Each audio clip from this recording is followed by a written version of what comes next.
राम जी के मंदिर में जाएंगे तो राम जी का श्रृंगार केवल पंडित जी करेंगे, या राम मंदिर के जो पंडा होंगे वो करेंगे। देवी के मंदिर में जाओगे तो देवी जी का श्रृंगार पंडित जी करेंगे, या जो वहाँ पर मठाधीश पीठाधीश जो होंगे वो करेंगे। कृष्ण मंदिर में जाएंगे तो उनका श्रृंगार भी भगवान पंडित ही करेंगे, या वहाँ का जो पंडा होगा वो करेगा। पर पूरी दुनिया में केवल एक देव महादेव ही एक ऐसे हैं कि जिस मंदिर में जाओ लोटा भर के पानी चढ़ाओ और तुम्हारी मर्जी पड़े जैसा श्रृंगार करे। शंकर कहीं भेदित नहीं है, शिव कहीं भेद नहीं।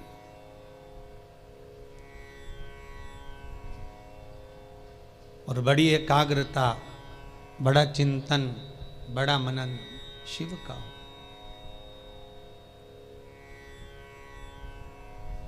सब दूर जाकर झोली फैलाकर कहना पड़ेगा कि हमको ये दे दीजिए। शंकर के पास जाकर झोली फैलाकर कहना नहीं पड़ेगा कि हमको दे दीजिए। केवल अगर आप शंकर के चरणारविंद तक पहुँचे हो या शिव महापुराण तक कभी भूल से भी आप पहुँच गए हो तो ये आप आने वाले नहीं हो, आपकी सामर्थ्यता नहीं है कि आप शंकर के करीब पहुँच जाएं, शिव महापुराण तक पहुँच जाएं। ये तो स्वयं शंकर को कोई करुणा करना होगी, शंकर को कोई दया करना होगी, कुछ कृपा करना होगा। इसलिए बाबा ने आपको बुला लिया, बाबा ने आपको दर्शन दे दिया। वो शिव कर से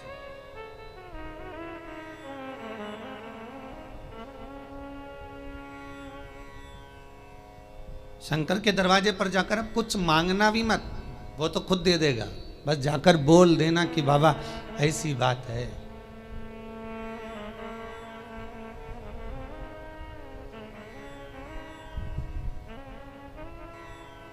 कल इंदौर से एक भैया आए थे, उन्होंने माइक लेकर बोला था, ध्यान होगा कि उन्होंने माइक लेकर उसको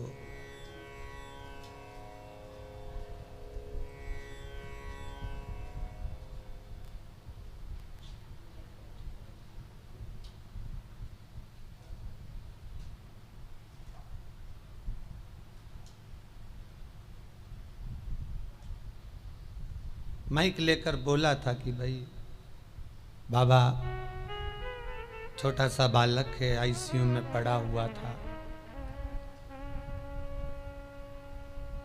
पर भगवान शिव की करुणा ऐसी हुई, उसने कोई उपाय ऐसा कर लिया कि बालक आईसीयू से भी हट गया और यहाँ वो लेकर भी आ गए।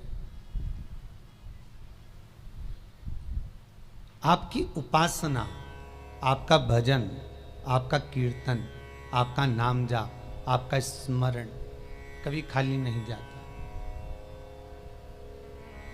कभी नहीं। वो भक्ति के एक पन्ने पर लिखा हुआ है।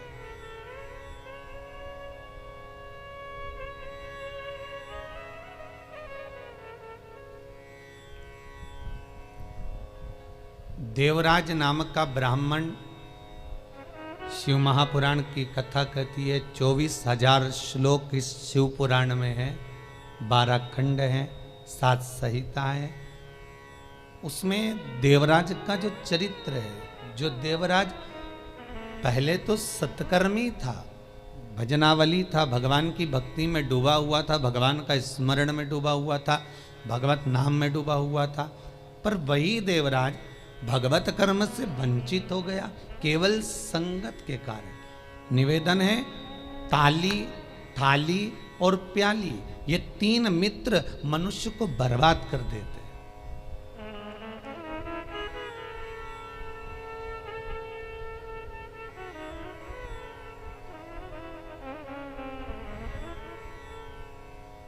एक प्रशंसा करने वालों से दूर रहना, बहुत जल्दी बर्बाद करेंगे ये महाराज।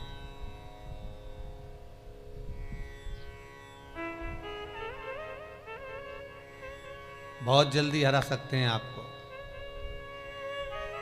फिर थाली मित्र होटल में खिलाने वालों से सावधान रहना, पहले अपना पैसा खर्च करके तुम्हें खिलाएंगे, फिर पूरा चूना तुमको लगा जाएंगे। तीसरा है प्याली मित्र। मित्र को पीना याद नहीं है, अपने पैसे से पीना सिखाएंगे, फिर उसके पैसे से पूरी जिंदगी पिएंगे। ताली, थाली, प्याली, ये 3 मित्र बर्बाद करने वाले हैं। इन मित्रों से बचना बहुत कठिन है महाराज, बहुत कठिन।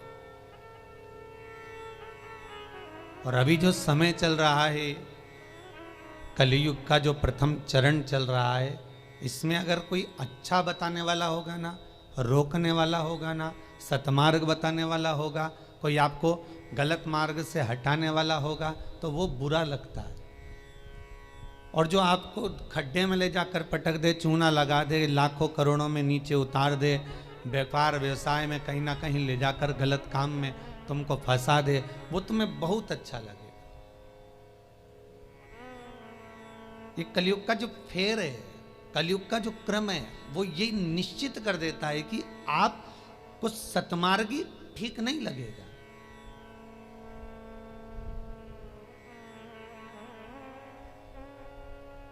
इस व्यासपीठ से कितने उपाय बताए जाते हैं, हर चीज का उपाय है और लोग कर भी रहे हैं और फायदा भी है, पर उस उपाय को कई लोग ऐसे हैं कि करते ही नहीं है।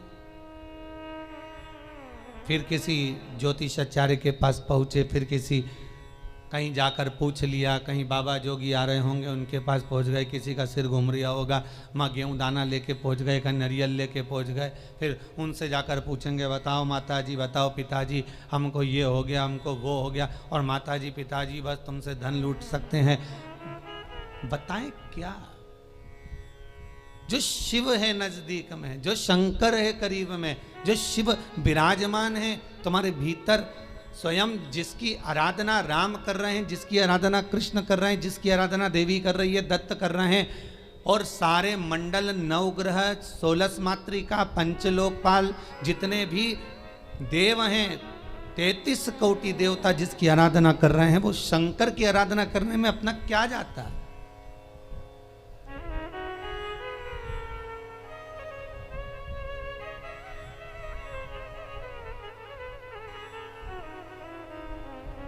स्वयं भगवान कृष्ण को जब पूतना दूध पिलाने के लिए आई और विष पिलाने के लिए पूतना आ गई, तब भगवान कृष्ण दूध तो पी लिए, पर जब विष पीने का समय आया तो भगवान कृष्ण उसी समय पर शंकर भगवान को याद करते हैं। भोलेनाथ जी आओ। शंकर भगवान ने पूछा क्यों कृष्ण? कन्हैया जी कहते हैं दूध तो मैं पी सकता हूं, पर विष पीना मेरी सामर्थ्यता नहीं है, इसलिए आप मेरे गले में आकर बैठ जाओ। भगवान शंकर भगवान कृष्ण के गले में आकर बैठ गए और सारा विष पूतना का पी गए। स्तनों का जो विष था जब शंकर भगवान पिए तो शंकर भगवान को भी चक्कर आ गए। चक्कर आकर नीचे की ओर भगवान गिरे। तब भगवान कृष्ण को लगा करूं क्या? भगवान ने एड़ी का प्रहार करा और मानसी गंगा को प्रकट करा। गंगा का जल शंकर भगवान पर चढ़ाया, तब जाकर भगवान शिव के चक्कर मिटे। इसलिए आज भी उस मंदिर का नाम चकलेश्वर महादेव है।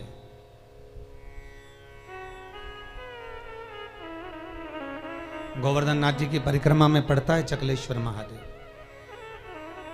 भगवान को स्वयं चक्कर आ गए। इतना विषैला विष, इतना प्रबल विष शिव धारण करे तो क्या? कृष्ण, राम, दत्त जितने भी हैं सब भगवान शंकर से ही ले सकते हैं, शिव से।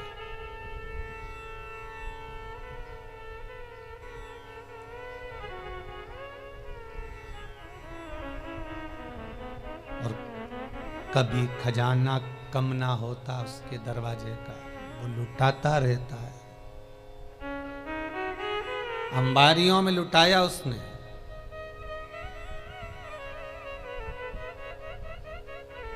जब विदर्भ राज भीष्मक की कन्या रुक्मणी ने भगवान कृष्ण को वर्ण किया, तब भगवान कृष्ण स्वयं ब्राह्मण से कहते हैं कि रुक्मणी जी से जाकर कह दो कि तू जगदम्बा के मंदिर पर पहुंच जा, मैं तुझे लेने के लिए पहुंच जाऊंगा।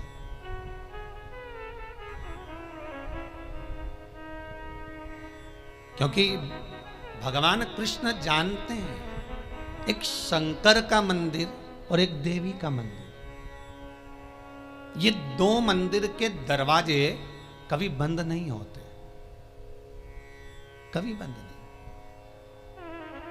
देवी मां है, मां अगर रात को भी सो रही है और बच्चे की आहट सुनाई दे जाए तो मां जाग जाती है। माता का दरबार, माता का मंदिर कभी बंद नहीं होता। हाँ, माता जी का श्रृंगार वगैरह थोड़ा बहुत करना हो तो भले थोड़ी देर बंद कर दे, पर माता का मंदिर बंद नहीं होता। कभी जाना वैष्णो देवी, रात भर दर्शन चलते हैं। कभी जाना देवास की टेकरी, रात भर दर्शन चलते हैं। कभी जाना मैयर, कभी बिजासन। तुम जितने देवी के मंदिर में जाओगे, चाहे मनसा जाओ, कामाख्या जाओ, चाहे चिंतपूर्णी, नैना, ज्वाला, सारे मंदिरों में रात भर दर्शन होते हैं। क्यों? क्योंकि माँ अपने बच्चों को जागता हुआ देखती है तो माँ सो नहीं सकती। एक जगदम्बा और एक शंकर। शंकर का मंदिर भी कभी बंद, हाँ ये चोरों से बचाने के लिए भले मंदिर में ताला लगा दिया जाए, पर शिव का मंदिर भी बंद नहीं होता। तो शंकर का मंदिर क्यों नहीं बंद होता? तो शंकर भगवान की कथा कहती है क्योंकि शंकर शमशान में निवास करते हैं। शमशान का गेट काहे को बंद करेंगे? वहां कौन आ रहा है? वहां तो कभी भी आ सकते।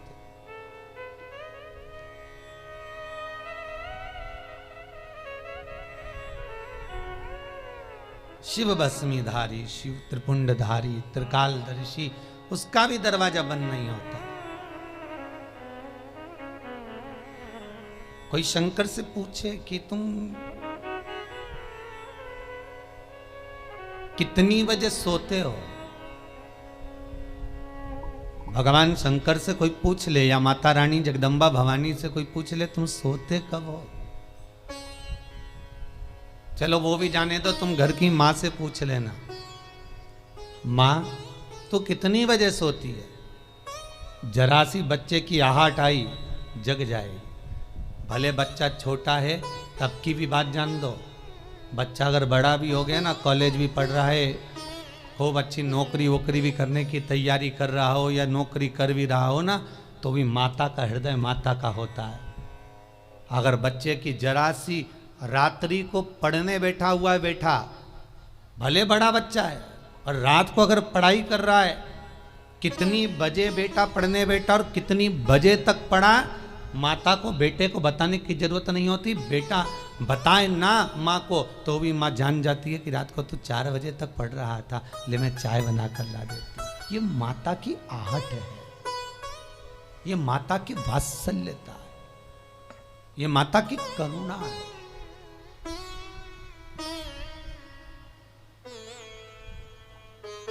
और बेटे का यदि मुख उतरा हुआ हो तो माँ जान जाती है कि आज कोई बात है, पूछेगी क्या हुआ? कुछ नहीं, कुछ तो है। अगर बच्चा उस दिन नहीं बताएगा तो 2 दिन बाद मालूम पड़ जाएगा, पर माता को मालूम पड़ेगा। मेरी माँ जगतजननी जगदम्बा दुर्गा भवानी से कोई पूछे कि तुम सोती कब हो, कोई शंकर त्रिकालदर्शी कैलाशी अविनाशी से पूछे तुम सोते कब हो, तुम विश्राम कब करते हो, तुम्हें निंद्रा कब आती है। भगवान ब्रह्मा को एक क्षण की निंद्रा आई और वेद हाथ से खसक गए। हयग्रीवा ने वेद ले लिए, तब भगवान तुरंत पधार कर वेद ला कर दिए।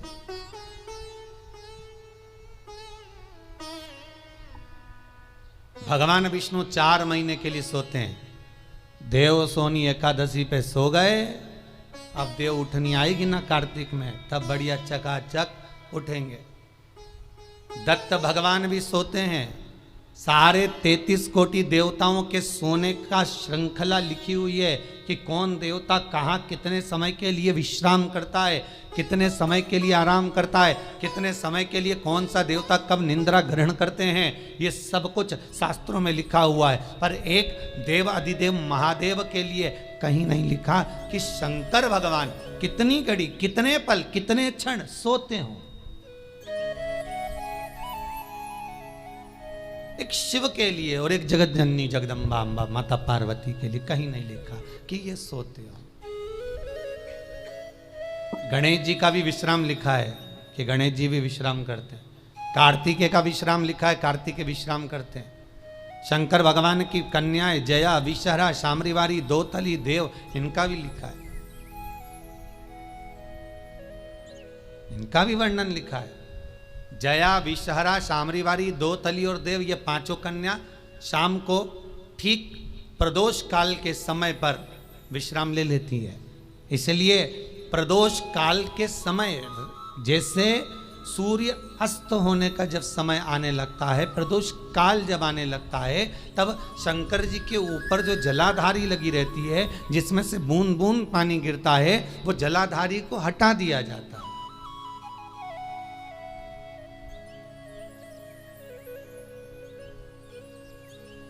पर भारत की भूमि पर 4 मंदिर ऐसे हैं जहां पर जलाधारी नहीं हटती है,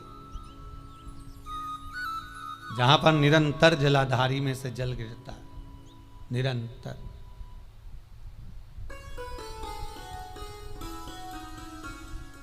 प्रदोष काल के समय जया, विषहरा, शामरीबारी, दोतली जो शंकर भगवान की कन्या है, ये भी विश्राम कर लेती है। अशोक सुंदरी, शिव की पुत्री, ये भी विश्राम कर लेती। पर अगर विश्राम नहीं करते तो शिव, किसी ने पूछा सारी दुनिया आराम करती है, आप विश्राम करते हो, क्या मतलब है ये? शंकर भगवान कहते हैं मेरे कंठ पर भरा है विष, दिन भर लेता हूं राम का नाम, दोनों को मिला दो तो हो गया विश्राम। शिव विश्राम भी कर रहे हैं तो वो वाला विश्राम नहीं कि कहीं पलंग पर, कहीं सैया पर, कहीं जाकर सो गए, आराम कर लिया, या तकिया लगाकर सो गए। भगवान राम का दर्शन करोगे तो सोते हुए दर्शन मिल जाएगा, कृष्ण का करोगे तो सो रहे हैं, रुक्मणी जी चरण दवारी, श्री जी बाबा का करोगे तो ठाकुर जी सो रहे हैं, श्रीमद वल्लभाचार्य जी चादर उड़ा रहे हैं, सारे देवताओं का दर्शन करोगे आपको तो मिल जाएगा। पर शंकर का सोता हुआ फोटो कहीं मिल जाए आपको कि वो विश्राम कर रहे हैं और कोई उनके चरण दबा रहा हो या कोई उनका चरण डोला रहा हो, तो वो बहुत कठिन।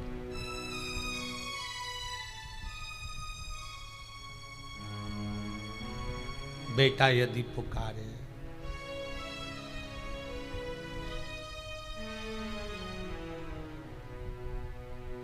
एक वो पहले एक भजन चलता था, वो बेटा जो पुकारे माँ को आना चाहिए, ऐसा कुछ था उसमें। बेटा जो बुलाए माँ को आना चाहिए।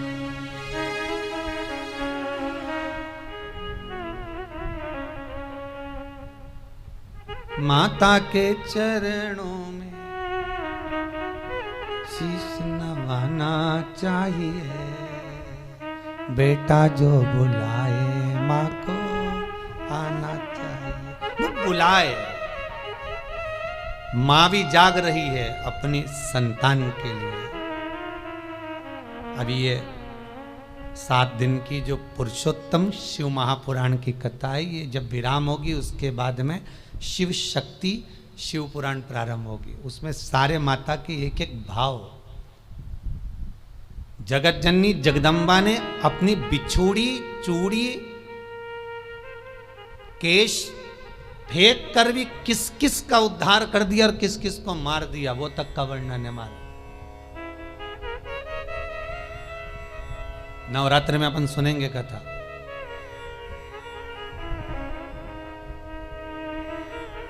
विश्राम तो नहीं है भगवान। एक बार शंकर भगवान माता पार्वती को लेकर पहुंच गए सुंदर आनंद में, अमर गुफा में।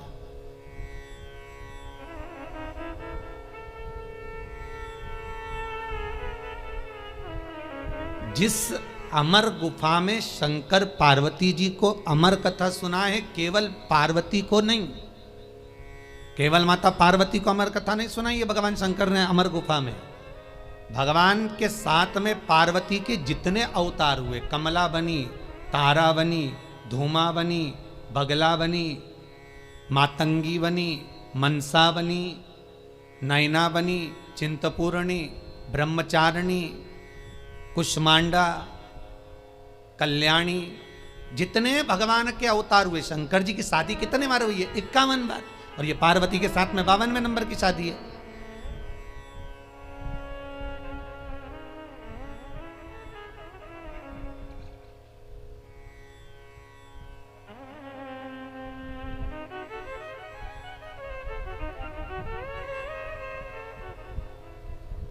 कई बार ये भगवान की शादियों के पीछे भी झगड़ा होने लगता है, भाई लोग उसमें भी झगड़ लेते।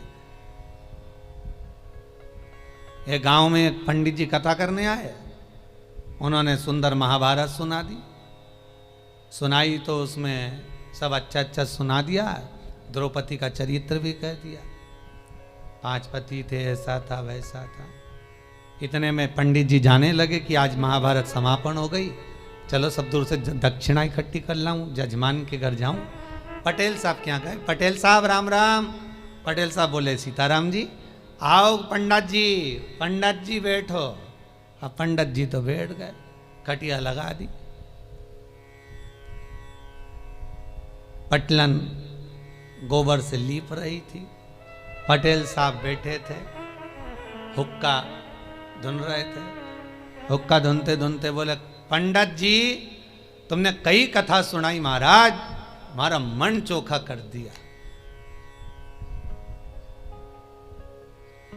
हमारा मन चोखा कर दिया, पर जय कथा तुम पहले सुना देते ना, तुम्हारी जिंदगी संवर जाती। तो पंडित जी ने हाथ जोड़ के कहा, पटेल साहब ऐसा क्या कथा में से ले लिया तुमने? अरे पंडित जी, जैसे वो युधिष्ठिर, अर्जुन, नकुल, सहदेव, भीम सब जुआ खेल रहे थे, ने हार गए, उनके पास हारने का कुछ नहीं था, तो उन्होंने अपनी पत्नी के लगा दिया। मैं भी एक बार हार रहा था, मेरे को क्या मालूम था, ने पटलन के लगा दिया था।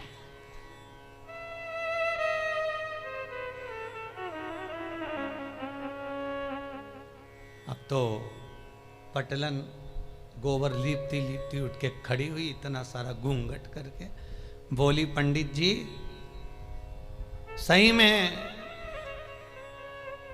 इतनी चोखी कथा सुनाई तुमने पंडित जी, जिसका वर्णन नहीं है, पर यही कथा तुम पहले कह देते नहीं, तुम्हारी जिंदगी संवर जाती। द्रौपदी के 5 पति जैसी मैं भी करके लिया था। अब तो पंडित जी ने तो झोला बिस्तर सब बंद करके जाने लगे, दक्षिणा जाए चूल्हा, अपन तो चलो, यह तो दंगा महाभारत चालू हो गया। तो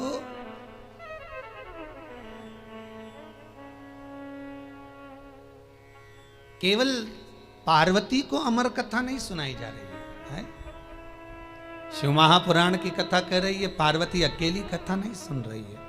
पहले जितने भगवान शंकर के साथ में पार्वती के अवतार हुए हैं, जन्म हुए हैं, हर जन्म में पार्वती शिव के साथ अमर गुफा में कथा श्रवण करने के लिए गई। हर अवतार में, चाहे उमा हो, महेश हो, हर अवतार।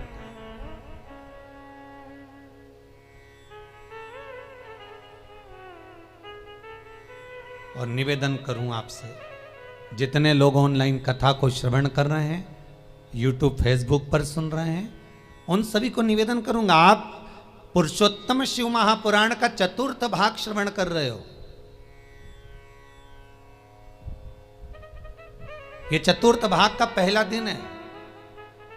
आप अगर पूरी कथा को श्रवण कर रहे हैं, सावन से सुन रहे हैं, भादो से सुन रहे हैं, जितने भी समय से आप कथा सुन रहे हो, वो आपकी मर्जी है। पर शिव महापुराण की कथा कहती है कि जैसे पार्वती बार बार जन्म ली है और जन्म लेकर अमर गुफा में कथा श्रवण करने के लिए गई है, शिव महापुराण की कथा कहती है जो एक बार एकाग्रचित्त मन से शंकर की कथा को सुनता है, ये इसका एक जन्म नहीं, ना जाने कितने जन्म का पुण्य इसका प्रबल होता है, तब जाकर ये शंकर की कथा को श्रवण कर पाता, तब ये शिव का अनुमोदन कर पाता।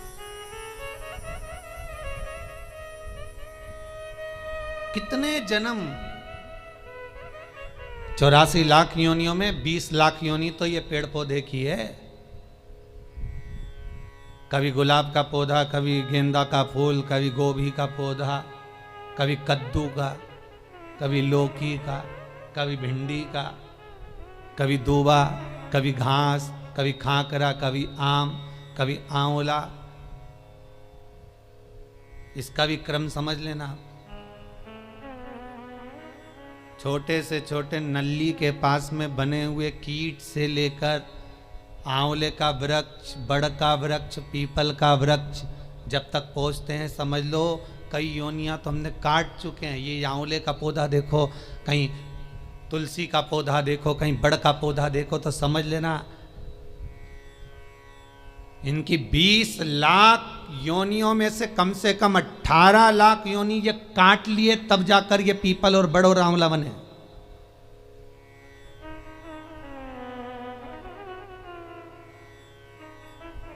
चौरासी लाख योनियों में 40 लाख योनियां तो यही निकल गई पेड़ पौधा में बची हैं। तो ये सब कीट पतंगा मच्छर कीट ये सब।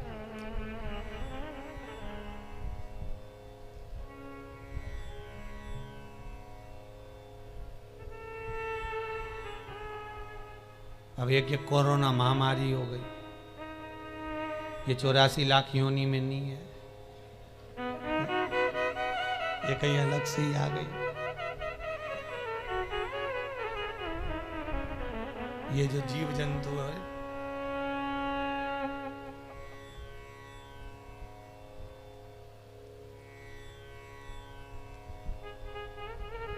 आज एक माता जी आई थी चौरसिया परिवार की, वो कह रही थी गुरुजी हमारी बहन मर गई पर हम जा ही नहीं सके। मैंने कहा अच्छा हुआ नहीं गई, नहीं तो तू भी चली जाती। कहा जाए अरे गुरुजी ऐसी बीमारी आई कि रिश्तेदार उन मर रहे पर जा नहीं सक रहे। हमने कहा बिल्कुल मत जाना, नहीं तो ऊपर मीटिंग करते हुए मिलोगे, बिल्कुल ना जाइए। इतनी बुरी बीमारी, बेटा बाप को ना देख पा रहा है, बाप बेटे को ना देख पा रहा है, भाई बंधु को ना देख पा रहा, कुटुंब कबीले को ना देख पा रहा। और तो और जब मर गया तो 13वें का भोजन खाने बामन भी नहीं आ रहा है। कितना विचित्र है।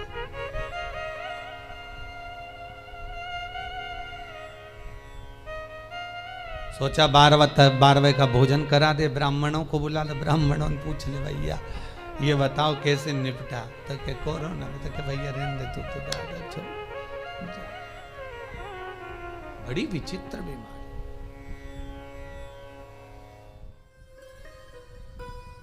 और मान लो बहुत ज्यादा दुख है, बहुत ज्यादा तकलीफ है, बहुत कष्ट है, तो फिर विष्णु पुराण का एक उपाय जरूर कर कर देखना।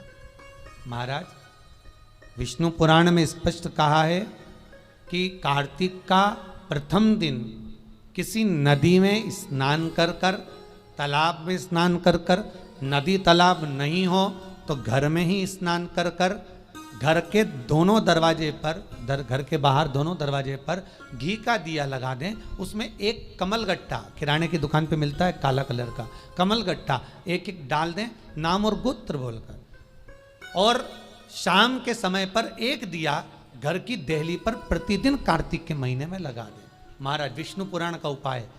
अगर ज्यादा तकलीफ है, बहुत कष्ट है, बहुत ज्यादा कष्ट के व्यापार चल ही नहीं रहा, कर्जे में लतालूम हो गए, यहां तक गति हो गई कि मरने तक की सोच लिया, तो वो कार्तिक के महीने में कर लिया। उसका प्रयोग अवश्य करें, सुख समृद्धि के, लक्ष्मी वैभव के।